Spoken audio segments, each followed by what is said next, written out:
كل عام وانتم بخير يا عسى الخير الوفي لدنا وعد اللقاء بالهنا وانتم بخير. خوب در آخر یک قضیه میخواهم به شما عزیزان بیان کنم. متاسفانه این قضیه خیلی تأسف برانگیز و غم انگیز است. به نزدیکه اگر کسی که از رسانه‌های خبری، خصوصا رسانه‌های خبری اسلامی خارجی اگر آگاهی داشته باشد، از یک شبکه‌های فارسی زبانی مثلا که از لندن پخش می‌شده است، ببینید این خیلی سخن‌ها فقط خوشان از اون لانه‌ها می‌برند، از لانه‌های امریکا و لندن. یه نفر بظاهر شیعه مذهب اهل تشیع خودش گفته است و امامه داره و ریش دارد خالص سخن نسبت حضرت عایشه مادرمان توهین و تحقیر کرده است که این همه شبکه‌های اسلامی بزرگ خیلی محکوم دارند. چی گفته است؟ من همین دیروز این سخن از تلویزیون فهمیدم. بعد وقت در برآمدش گفته است که من یقین کامل دارم که عایشه جهنمی است، دوزخی است. الان از پاش در قعر جهنم در دوزخ آویزان است و سوخته ایستاده است. خب همین گپش من شنیدم و اون چی گپ زیادی گفته من نمیدونم. خلاصه همین که تحقیر و توهین نسبت حضرت عایشه مادر ما کرده است.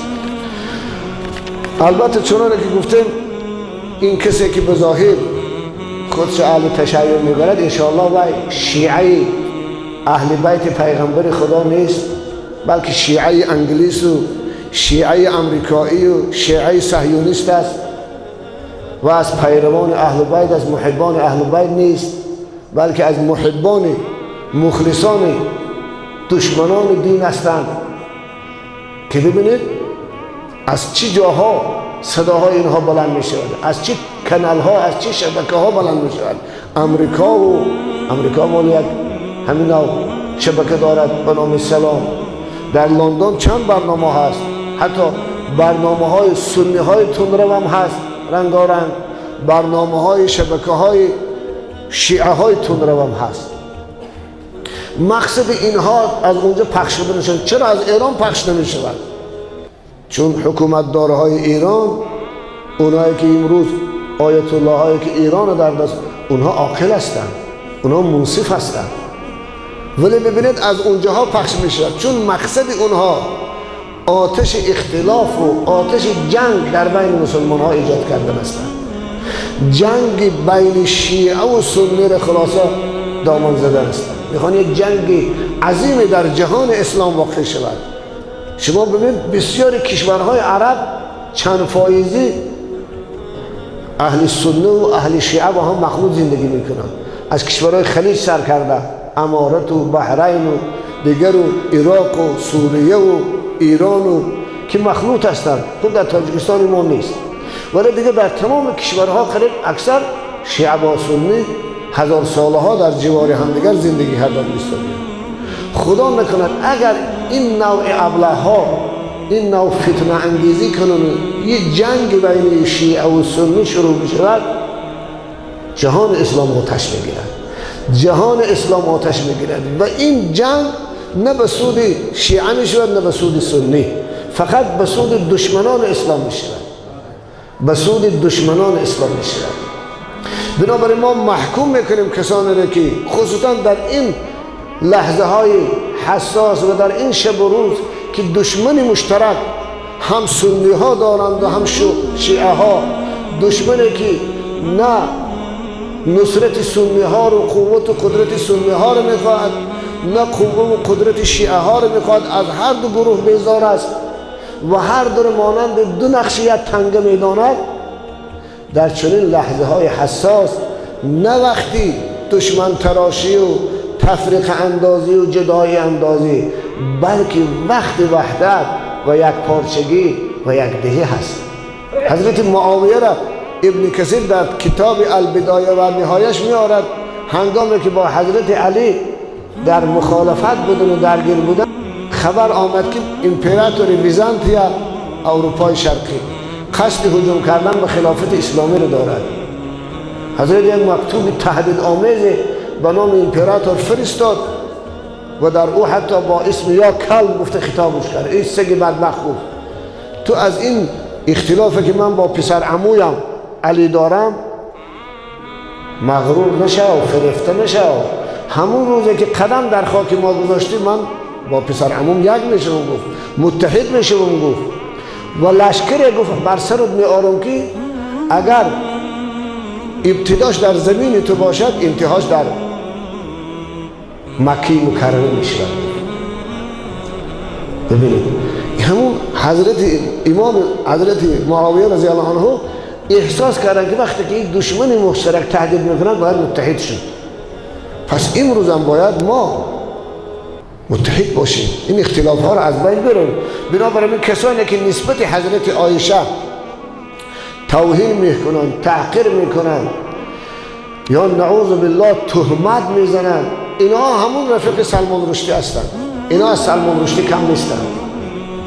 انشاءالله امیدوار هستیم که حکومت ایران این چنین افراد، این چنین شیعه های تندرو به قول عبدالرحمن جامی بیان خرشیعه ها را، حضرت اصطلاح خوب دارد، اوناش که جنگ اندازن سنی هاش سگ سنی میگن، شیعه هاش خرشیعه میگن.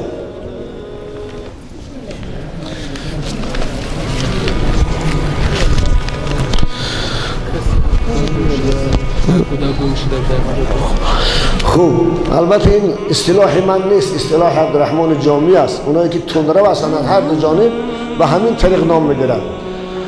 خلاصه این رفتاری که نسبت حضرت عایشه شده است اگر واقعیت داشته باشد از اون جنایتی که سلمان رشدی کرد بیشتر است و کم نیست. ببینید در اون جنایت که اون سلمان رشدی هم تهمت به حریم رسول اکرم زده بود، بهتان به حرم رسول اکرم زده بود، ازواج مطهرات نسبت به فحشا و به زنا و به خیانت داده بود. چقدر حکومت ایران شورید، چه مجازات عالی، چه مکافات عالی علیه این بدبخت اعلام کردن که تا هنوز حکم او باقی است. امیدوار هستم که لجام این چنین شیعه های تندرو بر که واقعا نام شیعه را بدنام کردن شاید انشاءالله محکوم بکند. ولی قرآن عظیم الشان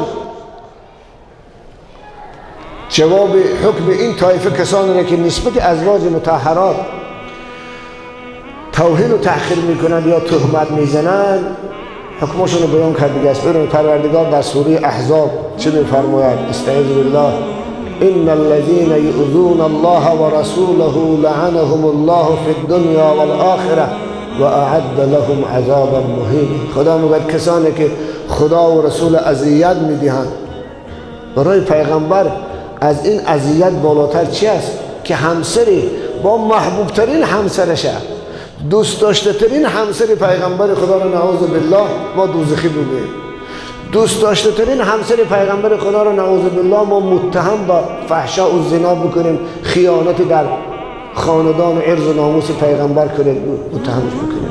دیگه چه اذیتی بالاتر از این است؟ خدا میگه کسانی که خدا و رسول اذیت میتن اینها لعنت شدگان در دنیا و آخرت هستند.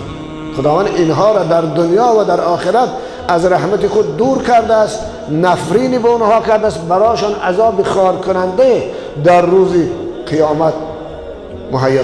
کدام شما وقتی که نسبت همسرتان تصور کنید یه شخصی همین سخن گوید یا همین تهمت زند تحمل کرده میتوانید؟ پس حمایه از عرض و ناموستون میکنید، زیرا زن همسر غنچه ناموسی مرده. همچنین ما باید حمایت از عرض و ناموس پیغمبر خدا داشته باشیم. برعکس حمایت ما از عرض و ناموس پیغمبرمان باید بالاتر از عرض و ناموس خودمان باشد. حمایت از حرم رسول اکرم باید بالاتر از حرم خودمان باشد. همون وقت با ما مؤمن کاملیم، زیرا پیغمبر خدا میگه لا یؤمن احدکم حتی اکون احب الیک من ماله و ولده و الناس اجمعین. در جای دیگر خدا میگوید در سوره نور ان الذين يرمون المحصنات الغافلات المؤمنات لعنوا في الدنيا والآخرة ولهم عذاب عظیم. کسایی که زنهای پاکدامن مؤمن را که از فحشا و زنا بیخبر هستند، بهتانی به فحشا و زنا میکند، تهمت به زنا و فحشا میکند، خدا میگه اینها ملعون و لعنت شده های دنیا و آخرت هستند، براشون عذاب دردناک در روز قیامت است. حتی پروردگار ازواج مطهرات برای ما مادر گفته است، برای امت اسلام، اعم از این که وای شیعه است یا سنی. خدا تفصیل نکرده است، مطلق خدا میگه که النبی و اولا بالمؤمنین من انفسهم و ازواجه امهاتهم. همسران پیغمبر کلش مادران امت اسلام هستند، چنانه که مادرمون برای ما احترام دارد، حرمت دارد. کسی به عرض و ناموس مادرمون برسد، ما حمایت از مادر داریم، باید بالاتر از ناموس حضرت عایشه ما حمایت داشته باشیم. نگذاریم بدبختی نسبت مادرمون توهین و تحقیر بکنید و با ما سکوت بکنیم. اگر سکوت کردیم والله ایمان ما ناقص است، ایمانمان هنوز کامل شدگیش نیست. پیغمبر خدا ببینید حضرت عایشه مادرمون چقدر دوست می داشتن. حضرت امام مسلم در صحیح مسلمش یه روایت می‌دارد، یه وقت همسران پیغمبر خدا ازواج مطهرات، این حضرت عایشه را کنداش هاشون، پلنج هاشون، حضرت فاطمه رضی الله عنها دختر گرامی رسول اکرم نزد پدرشان پیغمبر خدا فرستادند به خاطر یه شکایتی از روی رشک. خب حضرت فاطمه آمدن، حضرت عایشه این قضیه رو نقل دارن، میگه پیغمبر خدا میگه در اتاق من بودن، در بالین در بستر من بودن، تکیه میگه نشسته بودن که حضرت فاطمه در آمدن با اذن، با کسب اجازت. فقال یا رسول الله ان ازواجك ارسلنني الیک یسألنك العدل فی ابنة ابی قحافه. گفت پدر عزیزم، گفت مادرهام همسرات مرا فرستادن نزد شما، اونا طلب دارن که پیغمبر چگونه که عایشه رو دوست می‌دارد ما را دوست می‌دارد. ما گفته بودیم که عدالت در محبت بین زنها شرط نیست، زیرا محبت، عشق این کسبی نیست، این اختیاری نیست، این کار دل است. یکی رو می‌بینید قلب شما نسبت محبت بیشتر داره، دیگه کمتر. همین نوع عدالت از پیغمبر خدا طلب کردن، عدالتی در نفقه، عدالتی در بیتوتت، نوبت، اینها البته واجب است، اما عدالتی در محبت، برابری در عشق و علاقه و محبت نسبت بین همسرها، ایناش واجب نیست. همین طلب کردن از پیغمبر خدا. حضرت عایشه میگد و انا ساکتتون، وقتی که حضرت فاطمه رضی الله عنها این حرفها رو به پدرشان گفتن، من میگه خاموش، چیزی نگفتم، البته از رشکشون. فقال الله، بس آنی میگه پیغمبر خدا حضرت فاطمه دخترشان گفتن ای بنیتو الست تحبین ما احبو. گفت دختر عزیزم فاطمه، آیا تو هر کسی که من دوست دارم دوست نمیداری؟ حضرت عایشه گفتن بلا یا رسول الله، بله، کسی که شما دوست دارید من دوست میدارم، محبوب شما محبوب من است، معشوق شما معشوق من است. و حضرت چی گفتن؟ فقال فاحب بهذه فاحب بهذه. گفتن دخترم این عایشه رو دوست بدار، زیرا این محبوب من است، دوست من است، پس تو هم باید دوستش بداری، علاوه بر اینکه حکم مادری دارد. به حضرت فاطمه را رسول اکرم سفارش کردند به دوست داشتن حضرت عایشه مادرمان. حدیث مسلم صحیح است.